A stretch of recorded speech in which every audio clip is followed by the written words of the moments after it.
Bueno, empezamos con las demostraciones de la unidad 3 de física 2. El potencial eléctrico es la unidad. Y bueno, vamos a empezar enunciando estas ecuaciones de física 1 del trabajo, como el trabajo es la integral de la fuerza respecto de la distancia, y como a su vez también el trabajo es la diferencia de las energías potenciales. Que en este caso vamos a analizar la energía potencial eléctrica, a diferencia de física 1 que era la gravitatoria. Pero vamos a darnos cuenta que son muy similares en ciertos aspectos. Empezamos con la primera demostración, energía potencial de un campo uniforme, donde tenemos un modelo simple, donde tenemos dos placas de distintas cargas que generan un campo eléctrico hacia abajo. Ese campo eléctrico va a afectar una carga puntual, Q sub 0, que se va a mover, va a generar una fuerza sobre esa carga. Nosotros ya sabemos que la fuerza es Q sub 0 por E, y yo también voy a poder plantear el trabajo como la fuerza por la distancia. Finalmente obtengo la ecuación que tengo ahí. Y yo también, si recuerdo la segunda ecuación que yo presenté, el trabajo se relaciona con la energía potencial. Entonces yo voy a poder plantear la energía potencial como Q sub 0 por E, que es la fuerza I por I. Y ahí vamos a ver que esto depende únicamente de I, de forma muy similar a la fuerza gravitatoria. A medida que avancemos vamos a ver que ambas son conservativas y vamos a ver por qué eso tiene sentido.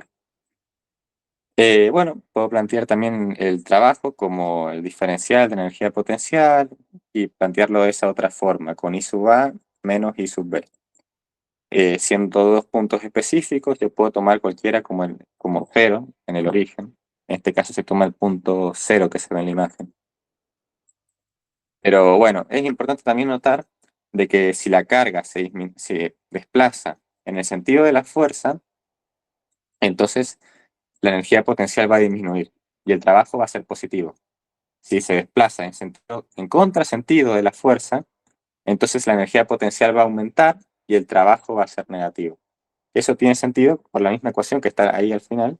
El trabajo es igual a la diferencia de energía potencial. Van a tener distintos signos. Bueno, y continuamos con esto, con la demostración 2, energía potencial entre dos cargas. La relación, como se ve en la imagen, de energía potencial que tienen dos cargas diferentes. En este caso Q y Q sub 0, donde analizamos que Q sub 0 se desplaza desde A hasta B por el campo eléctrico que le proporciona Q. Este desplazamiento va a estar provocado por una fuerza, en este caso la fuerza va a ser siempre radial, como vimos, las líneas del campo eléctrico generadas por una partícula van a ser radiales. Y eso va a estar dado a su vez por la ley de Coulomb, que es la que está enunciada ahí. Entonces yo analizo la fuerza radial y voy a analizar consecuentemente el trabajo radial. Entonces yo lo puedo plantear de nuevo como la fuerza respecto de la distancia, radialmente lo planteo, no como longitud total. Y yo cuando, bueno, haga esta ecuación, simplemente planteo la fuerza dada por la ley de Coulomb y finalmente obtengo esta ecuación final, que es la que está a la derecha, donde vemos que es independiente de la trayectoria, o sea, es solamente dependiente del punto final y el punto inicial. Pero esto no es completamente claro. Esto ya nos da un indicio de que va a ser conservativo, pero no es completamente claro porque nosotros elegimos una fuerza radial. ¿Qué pasa si la fuerza es general o tiene diferentes ángulos? ¿Cómo lo analizamos ahí? Entonces yo lo que voy a hacer es plantear la ecuación que vimos al inicio. El trabajo es igual a la integral de fuerza por el coseno de phi respecto de L. ¿Y ahí cómo yo hago? ¿Cómo hago para poder integrar respecto de L teniendo un coseno metido en el medio? Entonces yo lo que hago es una sustitución angular, donde lo que hago es despejar dr y de esa forma yo voy a poder sustituir el segundo término en la ecuación final que tengo a la derecha. No sé si se ve, coseno de phi por dl, coseno de phi por dl, yo eso lo voy a sustituir y me va a quedar solo dr. Es la misma integral que teníamos antes y también va a ser el mismo resultado que voy a obtener. Si yo ese resultado lo expreso en función de la energía potencial, el trabajo es igual a la diferencia de energías potenciales, obtengo que la energía potencial de dos cargas puntuales pueden expresarse de esta forma. Continuamos con un poco de teoría. Vamos a presentar qué es el potencial eléctrico y, bueno, en qué unidades se mide. La definición. ¿Cuál es la definición? El potencial eléctrico es la energía por unidad de carga. O sea que por un valor de energía en joules, dividido la unidad de carga de lo que estoy analizando, que puede ser una partícula, pueden ser múltiples cargas, yo voy a obtener el potencial eléctrico, el cual se mide en volts. Eso se puede expresar también como el trabajo sobre unidad de carga. Dice que nos vamos a obtener la diferencia de los V mayúscula, que es como se expresa el potencial eléctrico. Acá, bueno, al principio es como difícil de entender qué es el potencial eléctrico o cuál es la diferencia entre la energía potencial y el potencial eléctrico, porque al principio parecen muy similares. La diferencia es que la energía potencial se refiere a un cuerpo total. La totalidad de un cuerpo tiene cierta cantidad en joules. O sea, el cuerpo puede ser más grande, puede ser más pequeño, pero va a tener una energía potencial que va a depender de ese tamaño. Si yo eso lo divido por la carga, que va a ser el tamaño, la carga es el tamaño, yo voy a obtener por cada carga cuánta energía potencial tengo, por cada carguita, en voltios. Y eso no va a depender del tamaño del cuerpo. Eso tiene muchos usos. Podemos empezar directamente analizando el potencial de una carga puntual. Yo me baso en la ecuación que obtuvimos hace un ratito de dos cargas, K por Q sub 0 sobre R. La carga que se estaba moviendo era Q sub 0. Entonces el potencial de esa carga, lo único que tengo que hacer es dividir U sobre Q sub 0. Voy a obtener esa ecuación. Nada del otro mundo. Pero bueno, esta ecuación es mucho más útil de lo que podría parecer. No solamente se usa para cargas puntuales, sino también se puede usar cuando yo tengo varias cantidades de cargas, que se hace la sumatoria, como hacíamos en la ley de Gauss, o cuando tengo una distribución uniforme de carga en una superficie, por ejemplo, que voy a hacer la integral. ¿Dónde podemos ver aplicado esto? Bueno, empezamos con la demostración de una esfera conductora. Eh, es interesante acá porque es más que nada razonar cuál es el sentido de esta esfera. Lo que vamos a analizar es que tenemos una esfera que tiene un radio R mayúscula.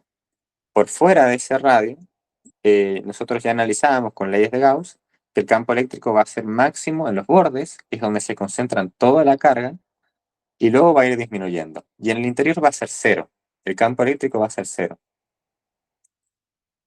¿Por qué? Porque no hay carga. Si yo hacía la superficie gaussiana, no había carga dentro. Entonces, ¿cómo eso se traslada al volt, a la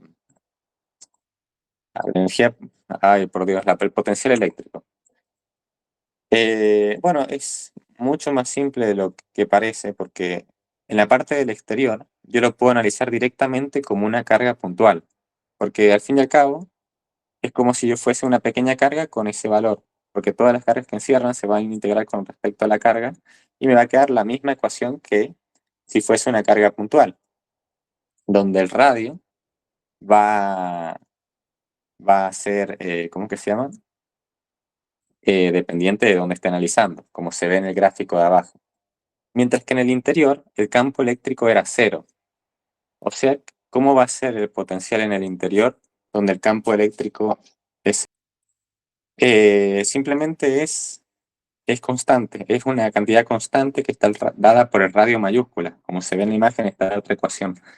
¿Por qué? Porque es así si el campo eléctrico es cero. Y porque yo cualquier carga que desplace dentro de eso, el potencial no va a variar, va a ser siempre el mismo.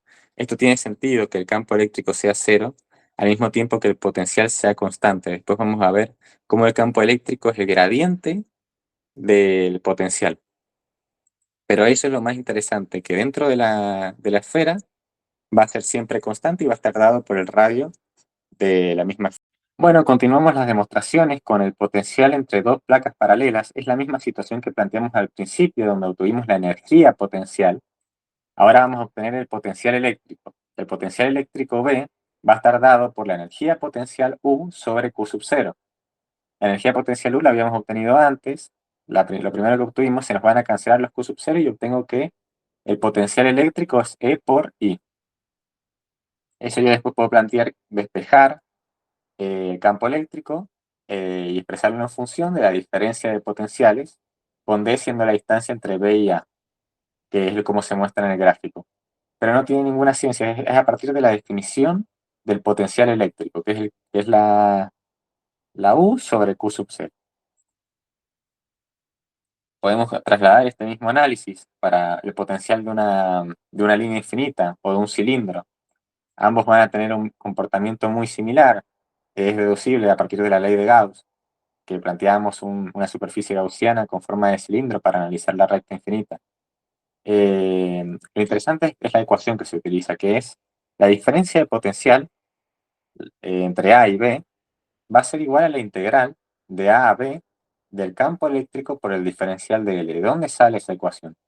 Y sale directamente de la definición, porque si nosotros nos acordamos, como sale arriba, no es otra cosa que U sobre Q sub 0. U viene a partir del trabajo, o sea, yo puedo expresar la diferencia del potencial como el trabajo de un punto a otro sobre Q sub 0. Ese trabajo va a ser la diferencia de potenciales. Y el trabajo a su vez puede ser expresado como la integral, esa diferencia de potenciales como la integral de la fuerza con respecto a la distancia. Si yo a esa fuerza eléctrica la divido por Q sub 0, me va a quedar que es el campo eléctrico. Entonces obtengo la integral que tengo ahí. El campo eléctrico respecto a la distancia del punto A a B es la diferencia del potencial eléctrico. Eso va a ser igual al tercer término, porque el campo eléctrico va a ser radial, hacia afuera. Entonces puedo expresarlo directamente como en diferencial de radio. Y luego el campo eléctrico va a venir dado por lo que obtuvimos la vez pasada, la ley de Gauss, para este tipo de figuras. Lambda sobre 2pi epsilon sub 0. Integro eso y me queda el logaritmo, donde yo puedo expresar el potencial entre un R sub 0 a un R donde estoy analizando, pero con la misma ecuación que obtuvimos acá. Para las siguientes va a ser más simple porque son el mismo anillo y la misma recta que habíamos analizado en la unidad 1 con la ley de Coulomb. Y acá va a ser como análogo en ese aspecto, porque vamos a utilizar la ecuación para cargas puntuales que nos había dado la ley de Coulomb. La ley de Coulomb nos dio que el potencial eléctrico es la ecuación que tenemos ahí. Q sobre 4pi epsilon sub 0 por R. Y eso yo había dicho que se podía plantear como una integral cuando teníamos superficies con distribuciones de carga uniforme, como por ejemplo el anillo. El anillo infinito, y lo puedo plantear de esta forma, con el diferencial de Q. Y es muy fácil porque todas las demás son constantes con respecto a Q. Entonces directamente obtengo la ecuación de la derecha. Esa misma ecuación me la guardo y la uso de nuevo para la recta 2A, donde voy a plantear de nuevo la misma integral que antes, pero el diferencial de Q va a estar dado por esta identidad, Q sobre 2A. Eso yo lo voy a sustituir y voy a integrar con respecto a I. Esa integral, bueno, de menos A a A, y finalmente obtengo ese chorizo, que es la ecuación final del potencial eléctrico de una recta. Bueno, y la última demostración 8, gradiente del potencial, es una de las más importantes. Viene a representar la relación entre el potencial y el campo eléctrico. Para empezar, vamos a empezar planteando la diferencia de potencial como el trabajo sobre la carga. Eso solamente para obtener la integral que ya conocíamos, que es el campo eléctrico respecto de la distancia. Transitivamente nos queda esto. Vamos a plantear eso mismo. Y el miembro de la izquierda lo vamos a expresar como una integral de b hasta a con el diferencial de b. Que si eso por propiedades de integración lo puedo dar vuelta.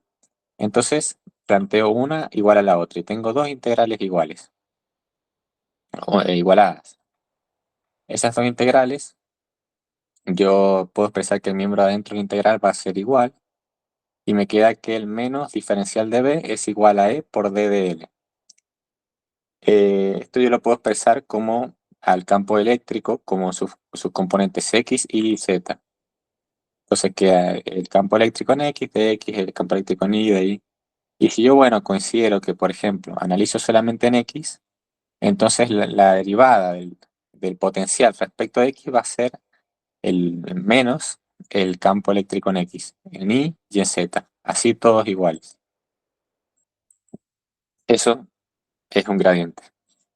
En cada uno de los miembros, la derivada con respecto a X, Y y Z nos da el gradiente negativo. O sea que el campo eléctrico va a apuntar hacia el lugar donde decrece el potencial. Así como análogamente la gravedad, la gravedad apunta hacia donde decrece la energía potencial, acá donde decrece el potencial eléctrico. Y lo expresamos como un gradiente con el delta V.